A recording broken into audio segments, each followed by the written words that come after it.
Muito bem, queridos, esse é o nosso segundo vídeo sobre escatologia, o estudo das últimas coisas, o estudo do Apocalipse. E hoje a gente vai se debruçar sobre esses assuntos aqui, ó. O arrebatamento da igreja nós vimos no primeiro vídeo, vamos entrar agora no tribunal de Cristo, no que seria o galardão e nas bodas do Cordeiro. E a gente vai entender também a ceia das bodas e vamos recapitular dúvidas acerca do capítulo 24 do livro de Mateus, que muita gente vai achar que ali está falando sobre arrebatamento, quando na realidade não está, e a gente vai ver tema por tema desse capítulo 24. Então, antes de tudo, eu peço que você se inscreva no canal, ative o sininho com as notificações e compartilhe esse conteúdo.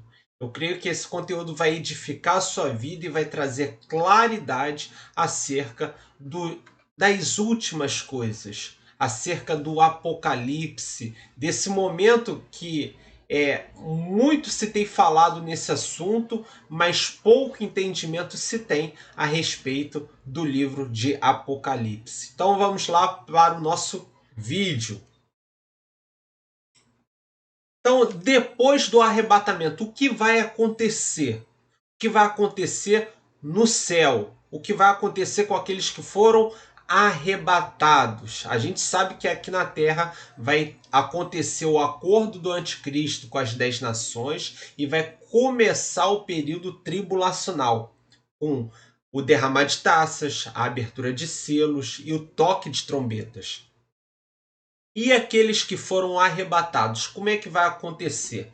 Bom, então esses que foram arrebatados, os mortos ressuscitarão primeiro e nós, os vivos, seremos transformados, teremos um corpo glorioso, igual está lá em 1 Coríntios 15, a partir do verso 52. Esses que subiram ao encontro do Senhor nos ares, eles passarão pelo tribunal de Cristo. E que tribunal é esse?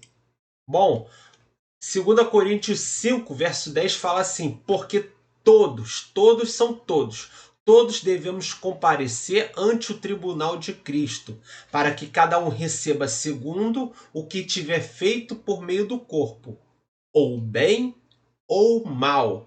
Cada um vai receber o que tiver feito por meio do corpo no tribunal de Cristo, seja o bem ou mal. Então note que aquele que é nascido de novo, ele também pode cometer uma má obra e ele vai receber um julgamento por essa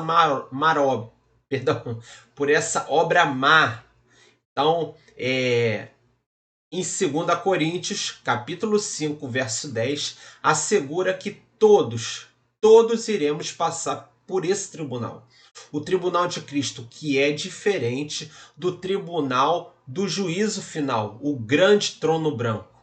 Esse agora é um tribunal para os salvos, porque estão passando por esse tribunal todos aqueles que foram arrebatados, ou seja, aqueles que estão salvos. Então, nada mais é que um tribunal para receber uma recompensa ou não, de acordo com o bem ou mal que tiverem feitos quando ainda estavam nesse corpo aqui mortal. Então, o tribunal de Cristo, ou no grego chamado de Bema, Bema quer dizer uma plataforma elevada para receber uma premiação. O Bema de Cristo é um evento que acontecerá após o arrebatamento da igreja, ou seja, todos os salvos em Cristo, devem comparecer e que será esse tribunal que vai aguardar os crentes ao final do arrebatamento. Subiu ao encontro do Senhor nos ares, passa pelo tribunal de Cristo para receber a recompensa ou não, para receber a premiação ou não, o galardão, que a gente já vai ver. Então, o termo tribunal é representado pela palavra grega bema ou bematos, que se refere a uma plataforma elevada para receber uma recompensa, um julgamento. Esse termo ele é usado 10 vezes no Novo Testamento. O bema ou o tribunal não é um evento que vai ser prejudicial. Ao invés disso, é um local de análise para premiação ou não. Será um local onde serão examinadas as obras dos cristãos quando eles estavam ainda nesse corpo mortal. Quer seja o bem ou o mal que haviam feitos quando estavam nesse corpo sujeito a doenças, um corpo corruptível. Lembrando que agora eles estão com corpos transformados, corpos glorificados, livres da presença do pecado. Então, conforme fala em 2 Coríntios 5, verso 10 e 1 Coríntios 1, 8, todos os crentes, a gente pode perceber isso da leitura do texto, todos os crentes arrebatados e transformados vão comparecer perante o tribunal de Cristo. Nesse evento não haverá um julgamento dos pecados, porque os pecados foram perdoados em Cristo Jesus. As obras que foram praticadas pelos salvos aqui na terra é que serão julgadas, a fim de receber ou não o prêmio, o galardão. Então esse julgamento está intimamente ligado ao quanto aquele que é salvo cumpriu seu chamado aqui na terra, cumpriu a vontade do seu Senhor aqui nessa terra, enquanto estava nesse corpo.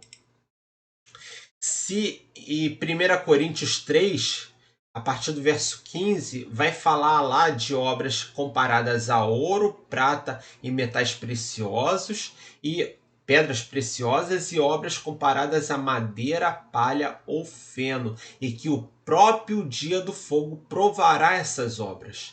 E se ela se queimar, o construtor vai sofrer um prejuízo, mas será salvo como alguém que é resgatado do meio do fogo.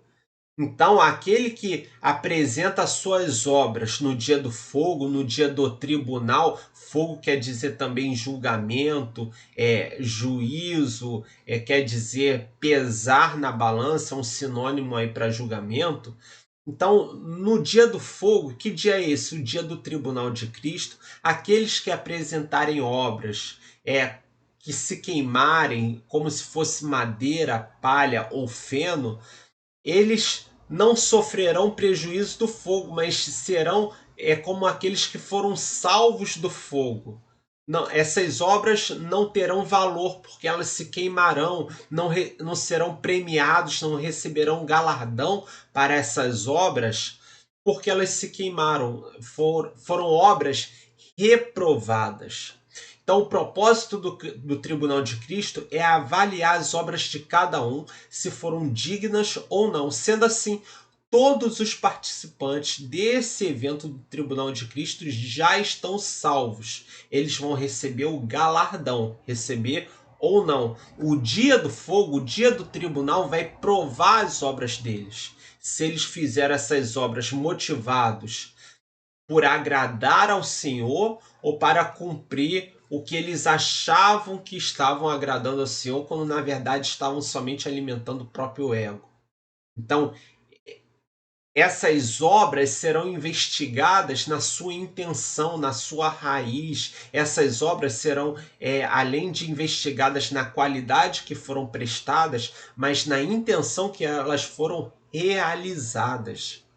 Então, por isso que o dia do fogo provará a obra de cada um. Se ela se queimar, todavia, esse que teve suas obras queimadas, como fala lá em 1 Coríntios 3, a partir do verso 15, ele será resgatado como alguém que é resgatado do meio do fogo, mas não sofrerá prejuízo, só não vai receber o galardão. E aquele que tiver suas obras aprovadas, essas obras vão brilhar, vão ter mais valor, vão ter mais, como posso colocar aqui, vão ter mais resplendor, porque o fogo vai purificar mais ainda o ouro, a prata, as pedras preciosas. Então essas obras vão brilhar, vão ser obras aprovadas. O apóstolo Paulo usa dessa linguagem e dá a entender que as obras passarão por um fogo, passarão por um julgamento que é justamente no tribunal de Cristo.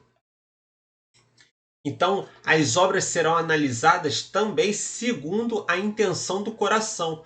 1 Coríntios 4, verso 5 diz assim: Deus, naquele dia, manifestará os desígnios do coração. Deus vai analisar a intencionalidade pelo qual aquela obra foi praticada ou não. Então, é o desígnio do coração, a intenção da prática daquela obra também vai ser medida no tribunal de Cristo.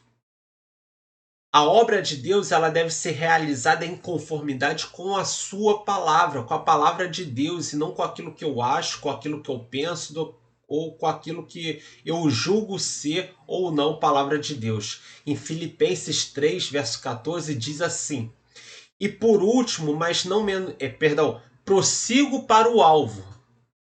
Filipenses 3, verso 14, prossigo para o alvo, a fim de ganhar o prêmio do chamado celestial de Deus em Cristo Jesus. Então nós temos um alvo no final da nossa vida, no final na nossa jornada, que é receber esse prêmio, o prêmio do chamado celestial de Deus, cumprir esse chamado ao qual Deus nos comissionou, a mim e a você, com a intenção correta, com a motivação correta, com a qualidade correta. Então, Deus ele vai analisar a qualidade e a motivação das nossas obras. 2 Coríntios 5, verso 10, ainda sobre esse texto, cada um receberá segundo o bem ou o mal que tiver feito. Segundo o bem ou o mal que tiver feito. Há uma retribuição da parte de Deus em nos dar o galardão segundo o bem ou o mal que tivemos feitos após esse novo nascimento.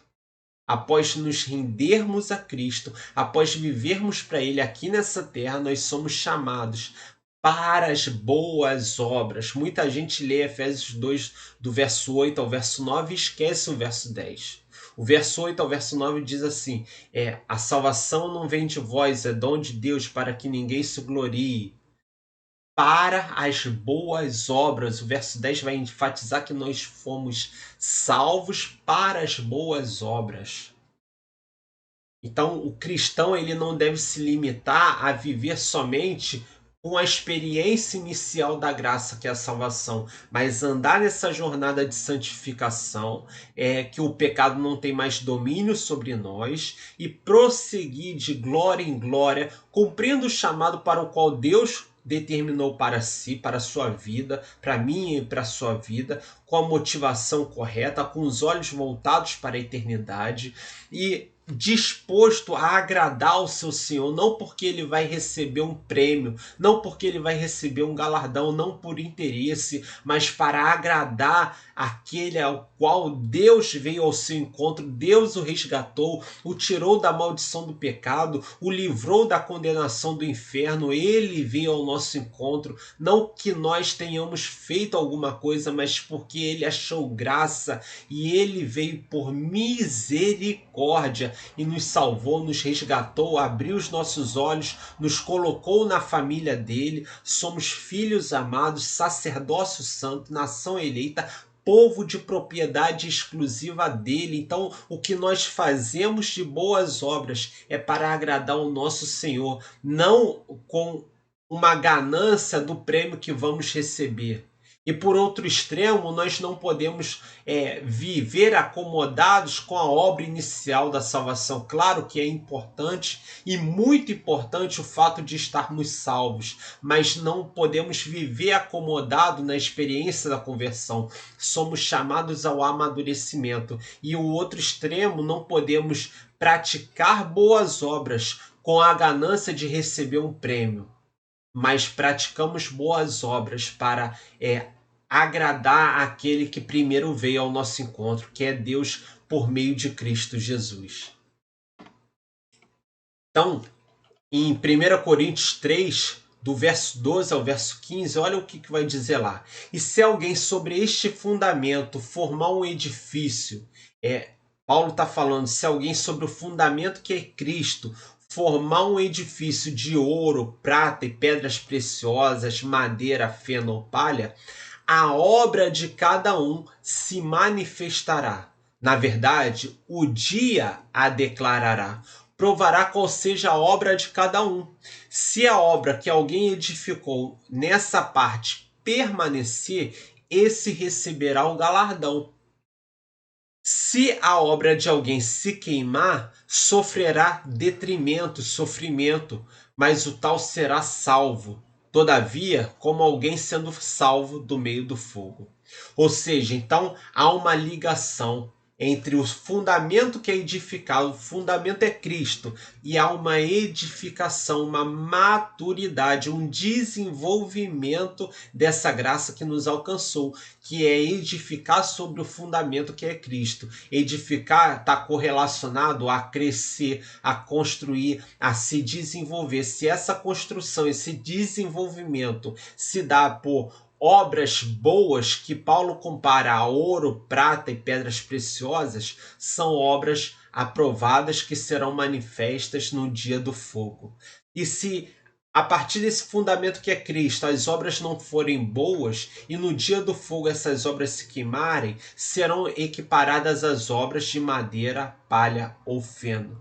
Todavia, essa pessoa não vai sofrer prejuízo, mas será como aquele que foi salvo do meio do fogo. E não receberá, obviamente, o galardão, segundo está ainda no próprio capítulo 3, no verso 15.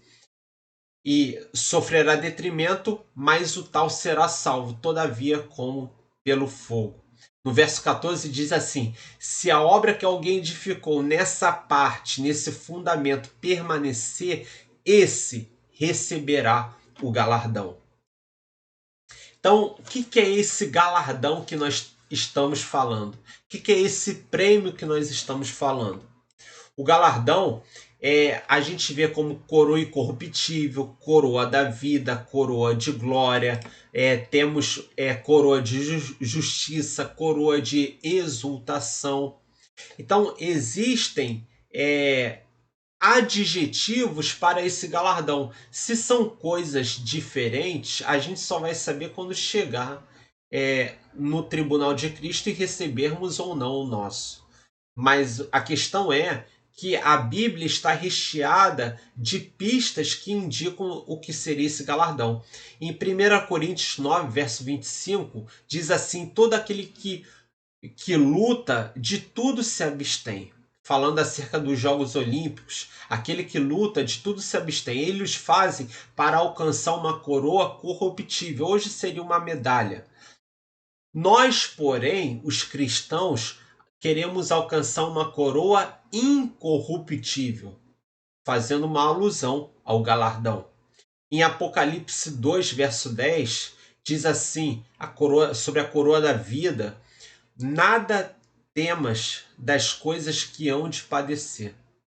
Eis que o diabo lançará algum de vós na prisão, para que sejais tentados, e teria uma tribulação de 10 dias. Sê fiel até a morte, e dar-te-ei a coroa da vida.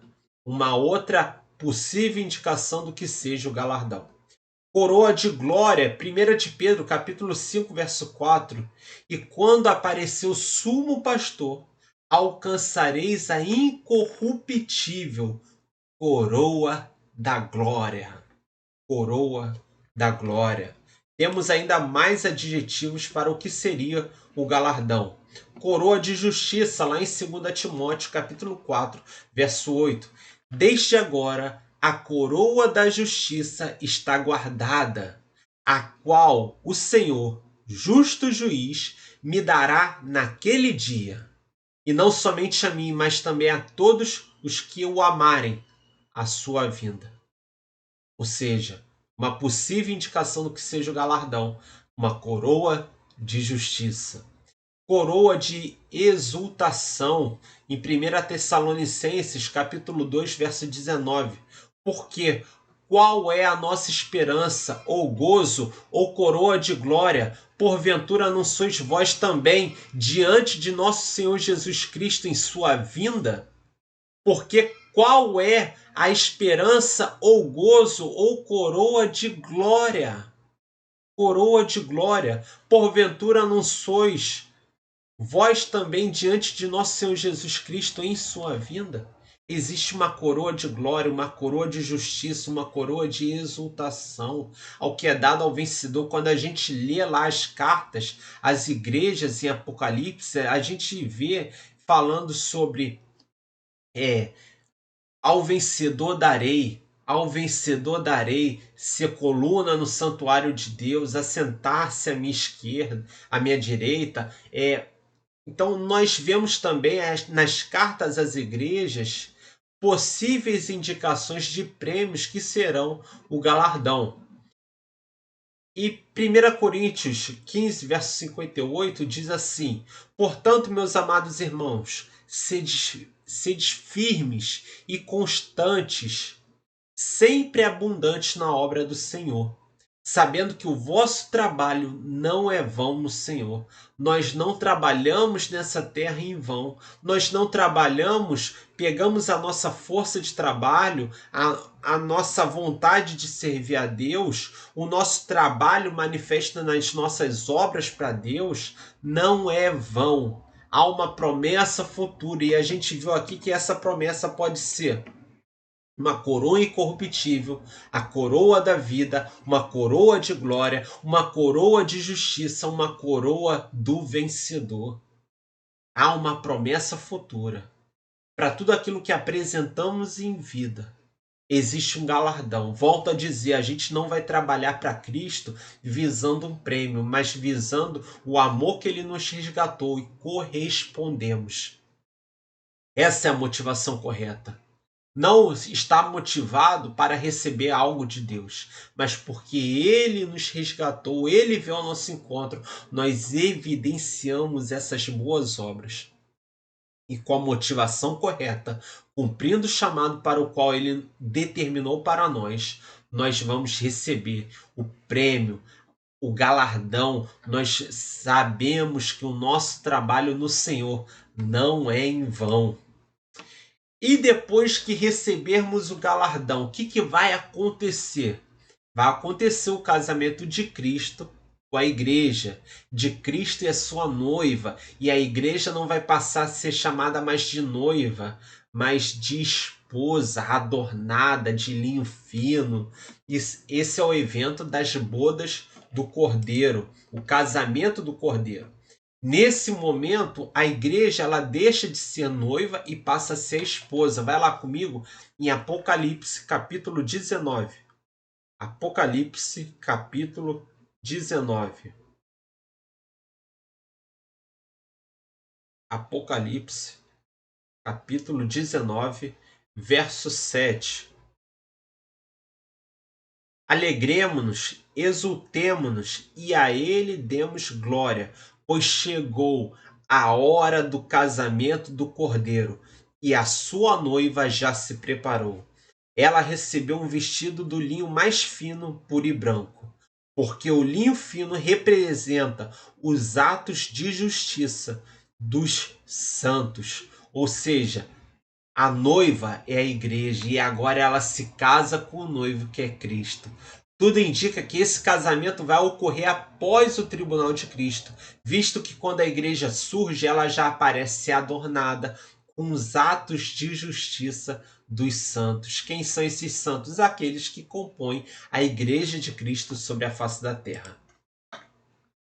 Então, lendo do capítulo 7 ao capítulo 9, continuando aqui o verso 9, e o anjo me disse, falando para o apóstolo João, escreva isso, felizes são os que são convidados para o banquete do casamento do Cordeiro. E acrescentou, essas são as palavras verdadeiras de Deus. O apóstolo João teve a visão gloriosa de ver no futuro quando Cristo se casaria com a sua igreja. E ela não seria mais uma noiva esperando o noivo, mas ela é a esposa amada, imaculada, conforme diz lá em Efésios 5, a partir do verso 25, purificada pelo lavar de água da palavra, para apresentar a Jesus, para apresentar para si próprio. Ele lava a sua noiva pelo lavar de água da palavra. Ele a lava, para apresentar para ele próprio uma igreja santa, sem mancha, sem ruga, imaculada. Ele prepara a igreja para ele próprio. E aqui em Apocalipse 19, a partir do verso 7, ocorre as bodas do Cordeiro, o casamento da igreja com o próprio Senhor Jesus. O local das bodas, tudo indica que será no céu após o tribunal de Cristo. Em Apocalipse 19, lá no verso 14, diz assim: os exércitos do céu, vestidos do linho mais fino, puro e branco, seguiam-no em cavalos brancos. Ou seja, os exércitos do céu, vestidos do linho mais fino. Ou seja, tudo indica que o casamento se dará no céu. Então, o local das bodas é lá no céu.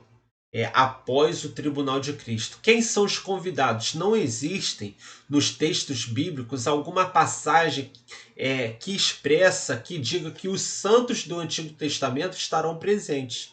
Apesar de tudo indicar que sim, pois na ressurreição do Senhor Jesus, ele mesmo, o próprio Senhor Jesus, ele vai ao seio de Abraão, que é no Hades. A gente vê isso muito bem claro lá em Lucas 16, na passagem, na história do rico e do Lázaro, o qual os dois descem para esse compartimento que é o Hades. De um lado tem o seio de Abraão e do outro lado tem o lugar de tormento.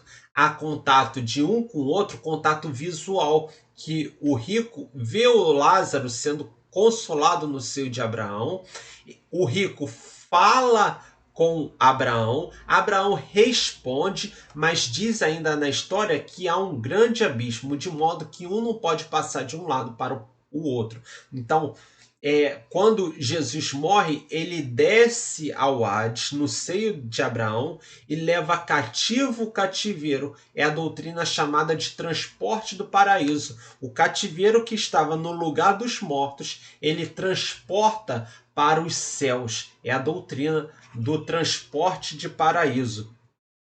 Está lá enfatizado em Efésios 4, do verso 8 ao verso 10. Porque diz, quando ele subiu às alturas, levou cativo o cativeiro e concedeu dons aos homens. Então ele levou consigo, preso consigo, o cativeiro. Quando ele subiu aos céus, levou preso consigo o cativeiro. Que cativeiro era esse? O seio de Abraão, que estava no Hades, no lugar dos mortos. Quando a gente lê no português sem distinguir no grego, a gente vai ter essa palavra Hades traduzido como inferno, mas inferno no grego tem 3 significados: lugar de tormento, seio de Abraão, lugar dos mortos. Então tem que haver uma distinção e recorrer aos originais é a melhor saída. Então, Efésios 4, do verso 8 ao verso 10, diz que quando Jesus subiu às alturas, levou preso a si, levou cativo o cativeiro e concedeu dons aos homens. Então, ora, o que quer dizer? Ele subiu, senão que também havia descido até as regiões inferiores da terra? Aquele que desceu é também o mesmo que subiu acima dos céus para encher todas as coisas. E o que colabora que Jesus havia descido é que ele fala para Maria o seguinte, lá em João 20, verso 17, disse-lhe, não me detenhas, porque ainda não subi para o meu Pai, vosso Pai, mas vai para os meus irmãos e dize-lhes que eu subo para o meu Pai, vosso Pai, meu Deus, vosso Deus. Ou seja, Maria o vir ressuscitado, o próprio Senhor Jesus fala para não ser detido, porque ele ainda não havia subido para o meu Pai, vosso Pai, meu Deus, vosso Deus. Porque antes ele havia descido ao lugar dos mortos, pregou para os espíritos em prisão e levou cativo o cativeiro. Aqueles que estavam no seio de Abraão foram transportados para o paraíso celestial. Essa é a doutrina do transporte de paraíso. Então, voltando aqui para as bodas do Cordeiro, os convidados dá-se a entender que também serão os santos do Antigo Testamento, estarão presentes, porque antes eles estavam no seio de Abraão e agora eles estão no paraíso, nos céus. Eu sei que é muito detalhe, reveja esse vídeo, reveja essa aula, vá tomando nota para que venha trazer claridade ao seu entendimento. E a ceia das bodas? A ceia das bodas é aquela festa que ocorre após o casamento.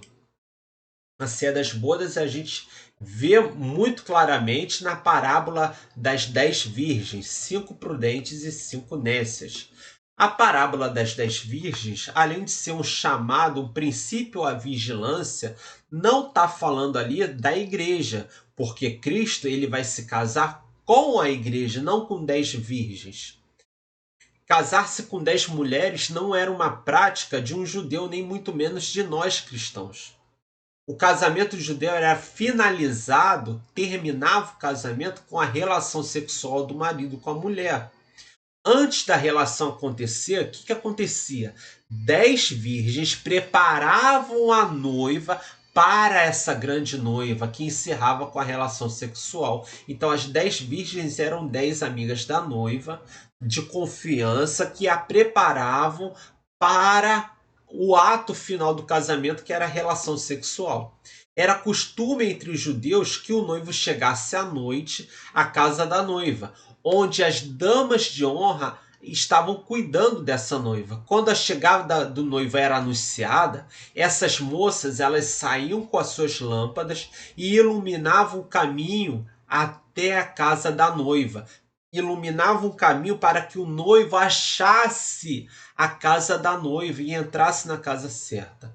Portanto, nessa parábola contada em Mateus 25, Jesus não se casa com as 10 virgens, mas as 10 virgens preparam o caminho para o casamento de Cristo e a igreja. As 10 virgens preparam o caminho. E quem são as virgens prudentes? Aqueles judeus e gentios que estavam aqui no período tribulacional e se convertem a Cristo, porque no período tribulacional haverá conversões. Então são os prudentes. E os nécios? Aqueles que rejeitam a Cristo no período tribulacional. A ceia das bodas acontece aqui na terra, quando Jesus ele desce com a sua igreja, com seus exércitos celestiais e vai instituir o reino milenar. E quem entra para esse reino milenar, para essa ceia das bodas? A igreja já está com Cristo e quem entra são os remanescentes do período tribulacional. Eles não entram com corpos transformados, eles entram com os corpos humanos, corpos corruptíveis. Eles são remanescentes do período tribulacional, aqueles que não se sujeitaram ao anticristo, ao falso profeta, não aceitaram a marca da besta, estão vivos, eles entram para o reino milenar. Esses são considerados as 5 virgens prudentes. E as 5 virgens nécias, imprudentes, são aqueles que ouviram a mensagem que foi pregada no período tribulacional e não vigiaram e não se atentaram para a vinda do noivo se casando com a igreja, que é justamente esse fato de Cristo habitar na terra aqui por 1000 anos e a igreja reinando com ele. Não mais uma noiva, mas uma esposa, linda, adornada, preparada, cuidada, lavada pela água da palavra de Deus.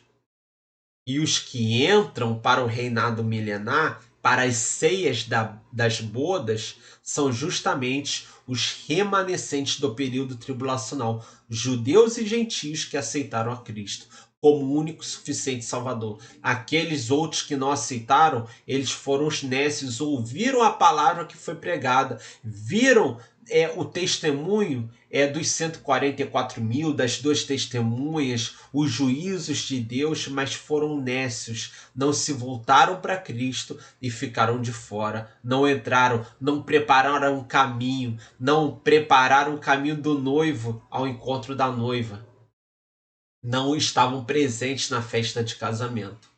Então, há muito o que se estudar sobre esse assunto, porque a cultura evangélica, principalmente brasileira, distorceu muito esses conceitos. Então, as 10 virgens, as 5 virgens prudentes que entram são os remanescentes do período tribulacional e também os salvos do Antigo Testamento. Os salvos do Antigo Testamento. Eles são os que preparam o caminho do Senhor. Os salvos do Antigo Testamento prepararam o caminho para a primeira vinda.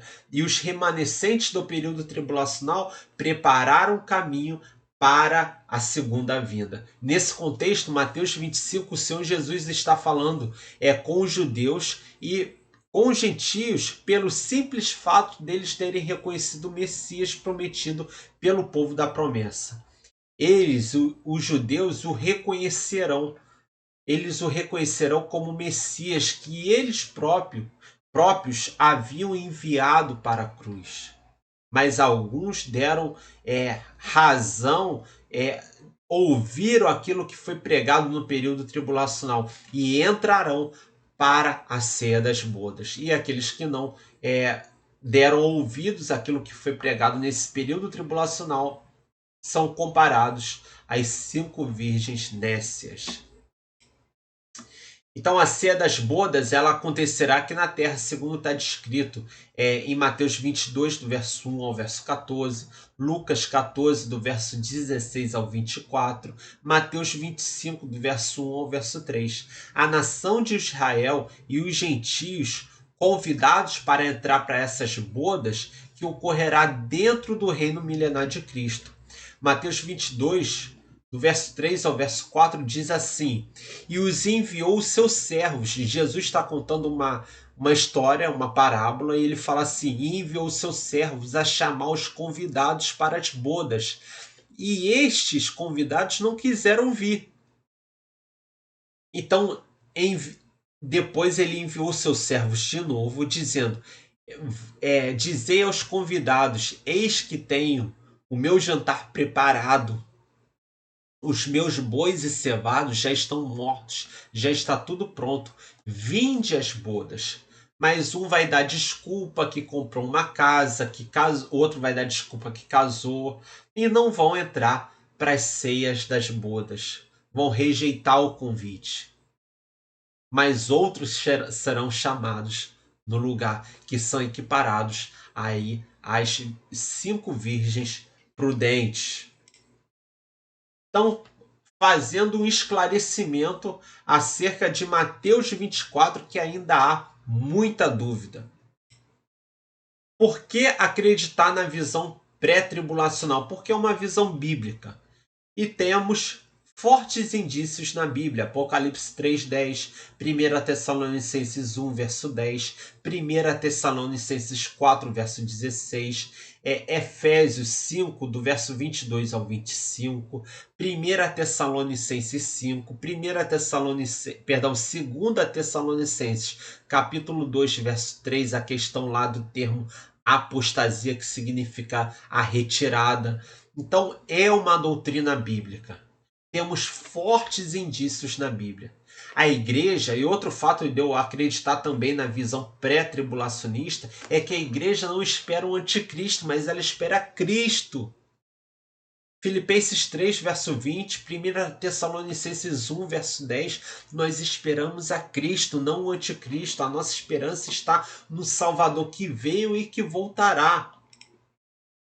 Eu não preciso ver sinais para saber que o arrebatamento está próximo.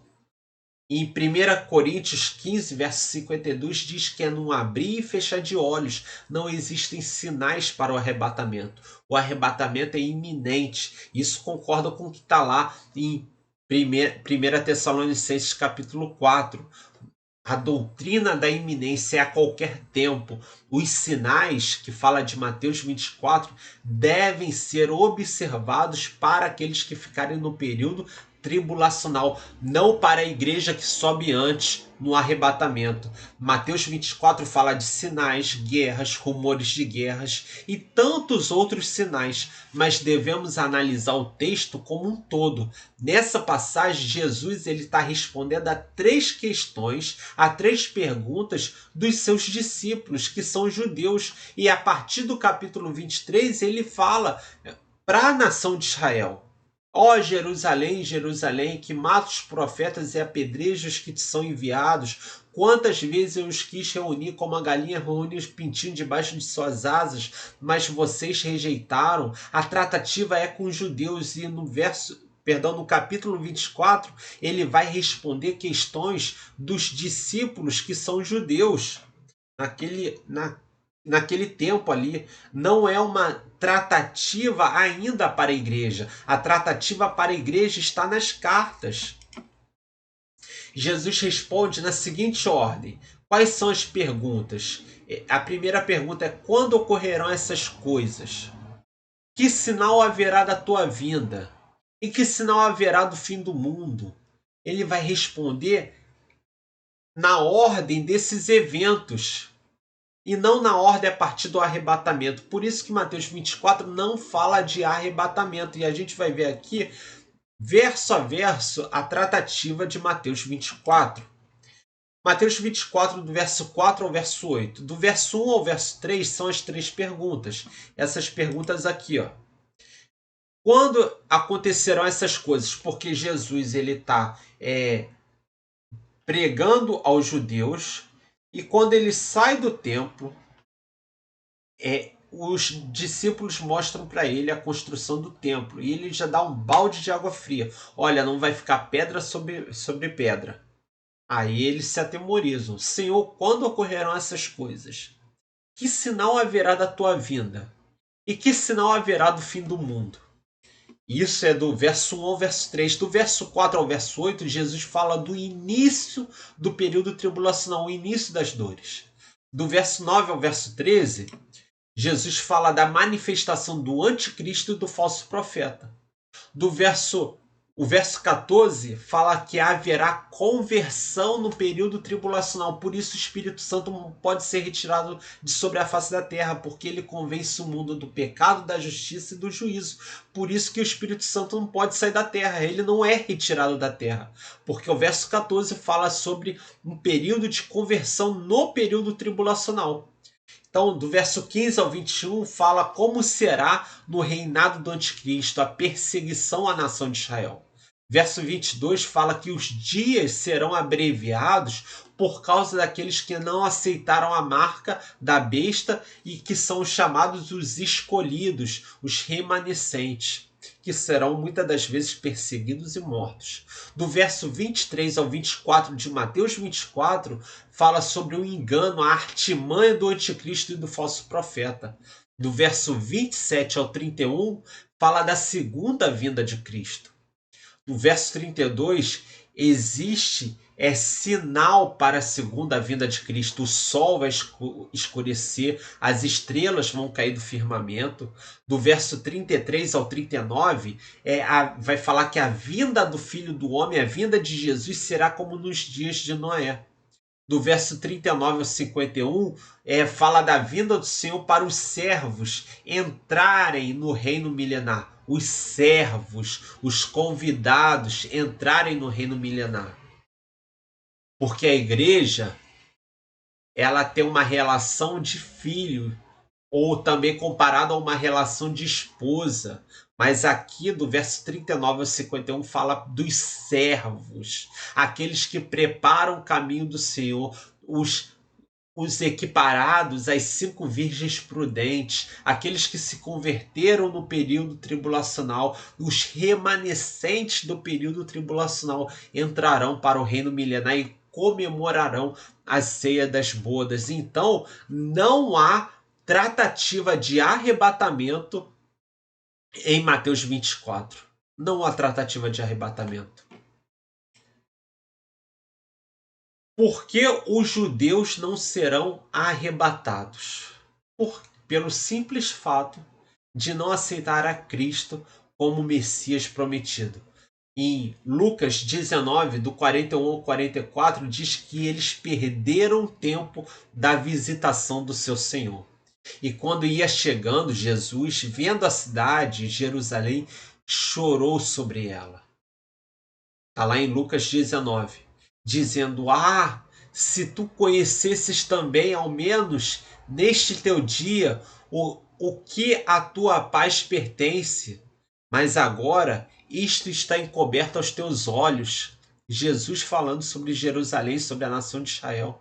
Porque dias virão sobre ti em que os teus inimigos te cercarão de trincheiras e te sitiarão e te estreitarão de todos os lados e te derrubarão a ti e a teus filhos que dentro de ti estiverem e não deixarão em ti pedra sobre pedra, pois que não conhecestes, porque não conhecestes o tempo da visitação do seu Senhor. Eles perderam o tempo da visitação do Messias, e porque perderam esse tempo, serão cercados, sitiados, armados de trincheiras, e não sobrará pedra sobre pedra. Porque perderam o tempo da visitação do seu Senhor, não reconheceram a Cristo como Messias prometido. Por isso, a nação de Israel não será arrebatada.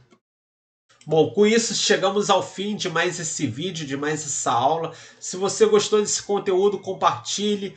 Me siga lá também no Instagram, @prof.vini_tropiano, e se inscreva aqui no canal do YouTube. Tem muito mais conteúdo, muito mais vídeo de qualidade para edificar a sua vida.